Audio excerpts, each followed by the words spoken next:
Indonesia is one of the fastest growing markets for MMA right now, and we're about to see some of the best talent coming out of that awesome country this Saturday at Road to UFC. But before I begin, my name is Chris. I'm the host of MMA Ecosystem, also an MMA manager, also work for Tapology. I report on Asian MMA news, so I'd love it if you give me a follow, like the video if you enjoy it.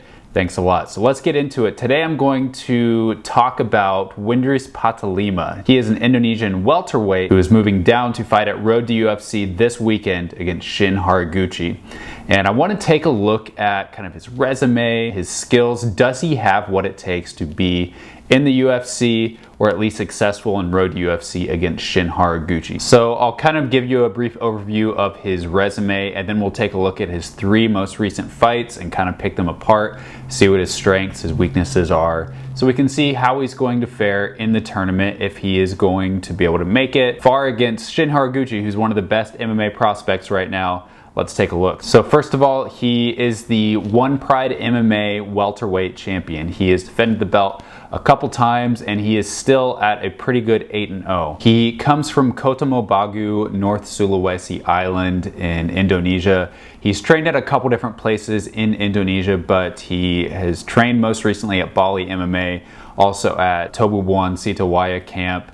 Of course, he is part of a fairly large group of Indonesian fighters that has been selected by the Cage Warriors promotion to travel to San Diego, California and train at Studio 504 with Mark Fiore and a lot of really good fighters like Paddy Pimblett. So hopefully, we're gonna get to see a new version of Windris Patilima, as well as his Indonesian counterparts at Road to UFC.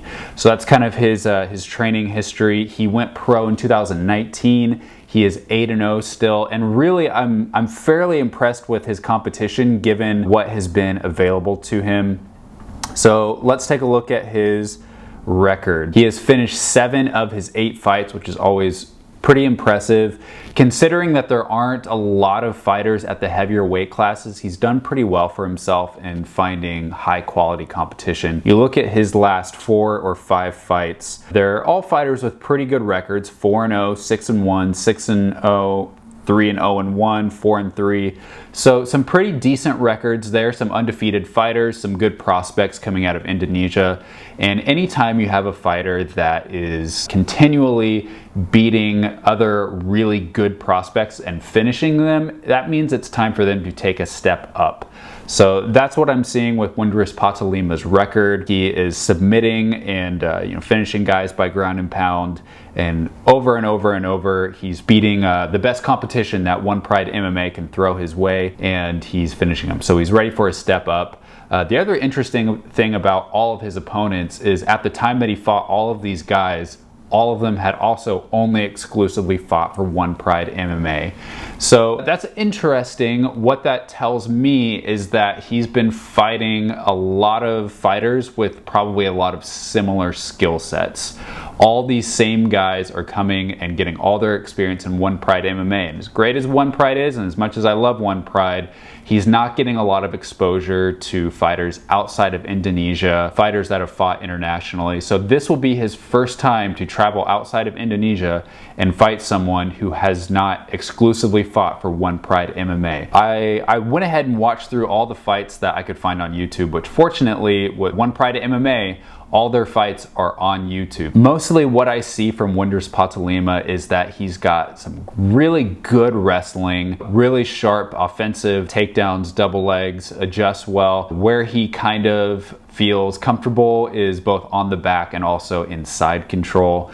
He's really good, really tight in those positions, able to find submissions pretty quickly. So that's kind of where he is at his best. He has some good heavy punches as well, has some good counter punching, but interestingly enough, and you'll see this as we get into the tape study, is that he's a pretty undersized welterweight. So a lot of guys that he's fought in One Pride were much bigger than him. So that also is very impressive for me, that he was able to keep that 8-0 record and that finishing streak as well. Let's take a look at the first fight. So this was against Theodoros Ginting. This is 3 fights ago. And at the time, Theodoros was 6-0, undefeated. And he's a very good fighter. You'll see that. I'm jumping forward a little bit in this fight just to shorten the time of this video a little bit. But honestly, in the first round plus, Windris was getting his butt handed to him. His opponent, Theodoros, was much bigger, much longer fighter, and honestly was kind of eating him alive with the jab. Good thing about Windris is that he's got really good conditioning.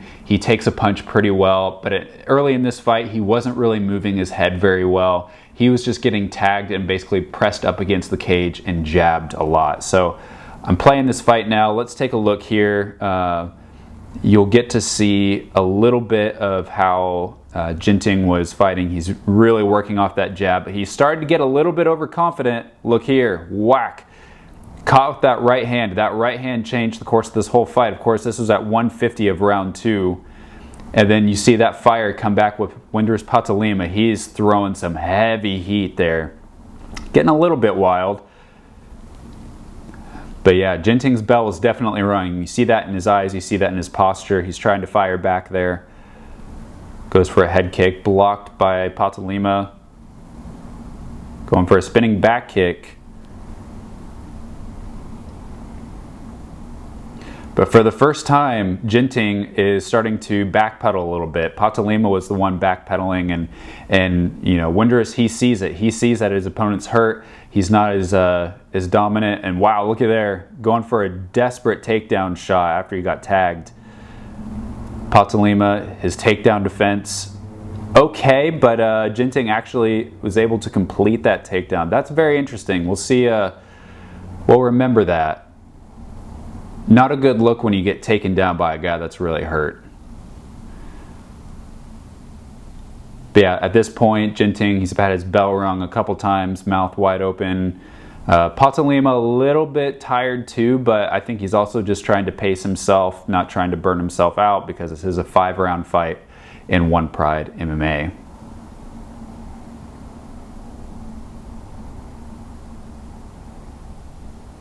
Patilima getting a little bit wild. You see how low his hands are, kind of at his ribs. But there, you saw him slip that punch. He's starting to move his head a little bit better. Going for the spinning back kick again. Interesting that he's going for that instead of like a teep kick to try and wear down his opponent. Slip the jab again. You know, it makes me wonder, maybe Patilima's a little bit of a slow starter, at least in this fight where he wasn't really moving his head well to the jab, but it looks like he's kind of picking things up a little bit. And looky there, Patilima, round 3, starting right where he left off. Rolling with those punches really well. Jinting going for another desperate takedown shot, but Patilima able to take the back and drag him down to the mat. Working for that rear naked choke. Only has one hook in, but all the pressure coming right down on Jinting's head. Because he only had one hook, he slips out. Patilima able to butt scoot and get back up to his feet.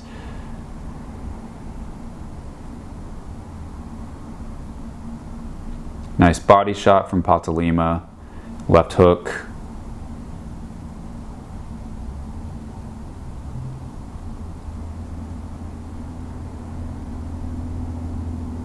Patilima a little bit the faster fighter here. At least he's able to catch him with some counters.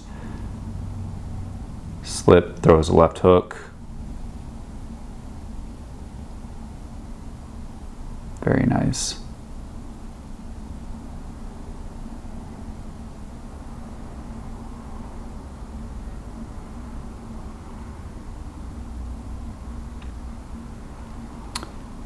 See there, he's able to, that was a really nice combo, charging in, body shots, and then finishing with a right hand.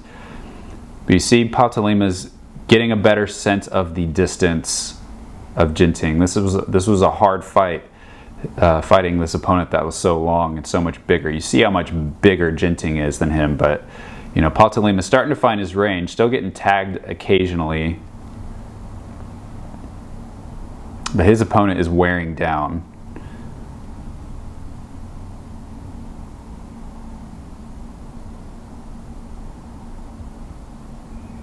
Nice right hand, staggers his opponent, goes in for the kill. He needs to secure position here or else Ginting's going to take his back. But fortunately, Patilima, the better conditioned guy, able to reverse, get the choke, working for those hooks. He's got them both in, and that's a wrap, ladies and gentlemen. He gets the tap, and this fight is over. So very impressive. Patilima, he's a gritty guy. He's gonna take some punches. He's gonna have to adjust. But he's a good 5-round fighter. He's able to make those adjustments. He's able to find his range. Might be a little bit of a slow starter, but he's a tough guy to take out.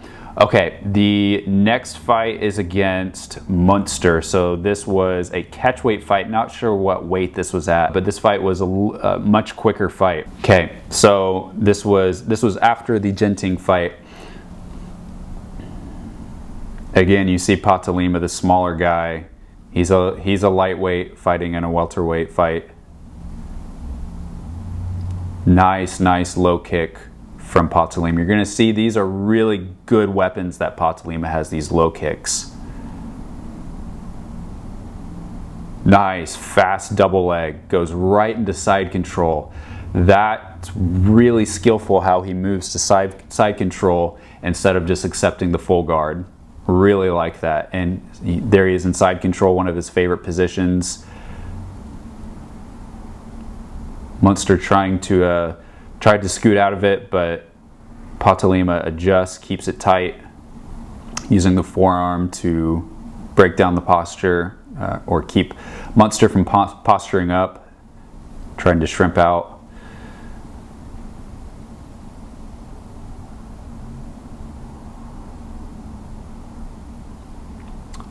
Throwing some elbows. He's got his hand on the wrist of Munster. Makes me wonder, if he's going to try and go for a submission. There he goes with the other hand, pinning it down, starting to shoot under with the other hand, lock things up, and that's an easy tap. Easy tap. Munster didn't necessarily try to defend that very well or for very long, but you see Patilima, classy guy. He's this way with all of his opponents. Okay, so that's the Munster fight. Submits him with a first-round Americana. And then let's go to the most recent fight. This is against Iman Lesmana. This is the most recent fight, a welterweight title defense, I believe, of September of this last year. Lesmana was 4-0 at the time. He was an up-and-coming prospect in Indonesian MMA. So this was 8-0 or 7-0 against 4-0. Very interesting fight. Let's take a look. Okay, so I'm hopping in a minute into the first round here. There you see Patilima going for the leg kick, but kind of was a little bit sloppy with it and left him open to be countered. His opponent was ready for that, and then he gets taken down. So big mistake there. He has to keep things tight when he throws that leg kick. This is something that's a little bit worrisome to me. Patilima is good in side control when he's on top, but when he's on bottom, he basically hangs out here for the whole first round. So yeah, jump forward to the end of the round because nothing had really happened for the whole round. Lesmana was on top in side control the whole round. Did just enough damage to get stood up, but really didn't do a whole lot. Although you do see kind of a mouse over the right eye of Patilima, and the round ends on his back. Okay, so there, Patilima in the red, still throwing some low kicks.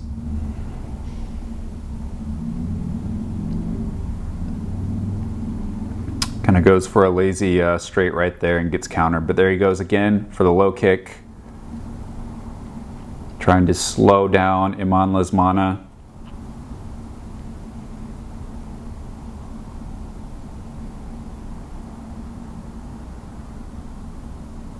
Very nice low kick from Patilima. Lesmana took that one fully, didn't check it. I'd like to see Patilima be a little bit more mobile here. He's kind of just standing there, not moving his head much, and throwing just kind of these naked shots. And there he slips the punch, throws the low kick, really making that a key part of his strategy in this fight. And there you see why. Goes for the double leg. And look at this. Doesn't get it, switches to the other side, keeps driving. Very nice. Goes into the side control off the double leg. Using his weight well.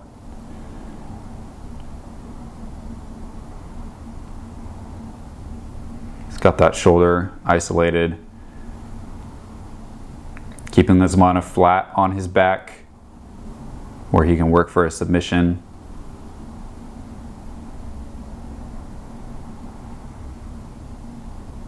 See what he does. Lesmana trying to bridge a little bit, tie up the legs of Patilima, but Patilima's got the perfect base here.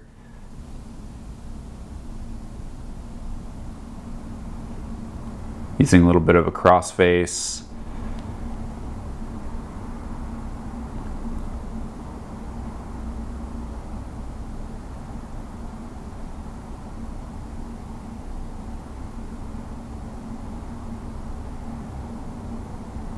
Working his way around, trying to keep very little space on the upper end of Lesmana for him to be able to explode or shrimp out of there.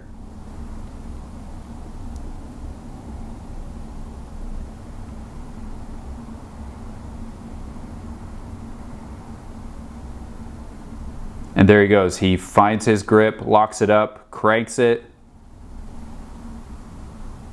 Lesmana able to turn onto his side and get out of the Americana, but we're still in trouble. Patilima still in his comfort zone here.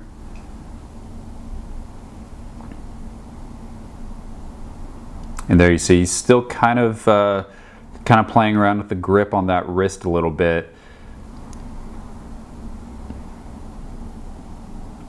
Pinning down the other arm, or at least trying to there.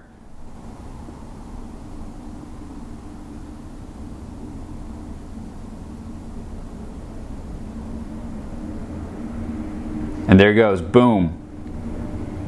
Very explosive submission, gets the Americana finish, and another title fence for Windris Patilima. Very deadly guy from the top position. Definitely a fighter that deserves to be on road to UFC. He's got some really nice wins over some high quality opponents. A big factor for me that I'm going to be watching for is Patilima's transformation from his last fight, fighting at 170.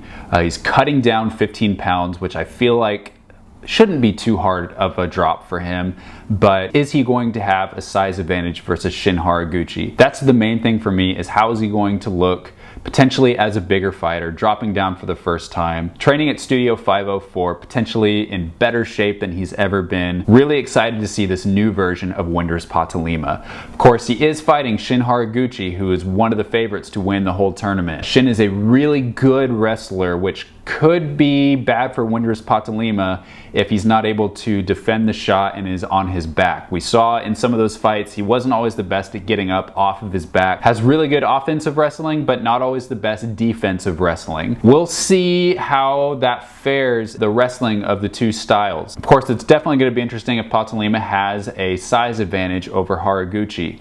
On the feet, I could definitely see Patilima getting a couple really good licks in, especially if he's able to keep those low kicks. Of course, he has to keep those low. He cannot give the takedown away to Shin Haraguchi, who could catch the kick and take him to the ground. So if he's able to invest in the calf kick and slow down Haraguchi, I think that's a pretty good bet.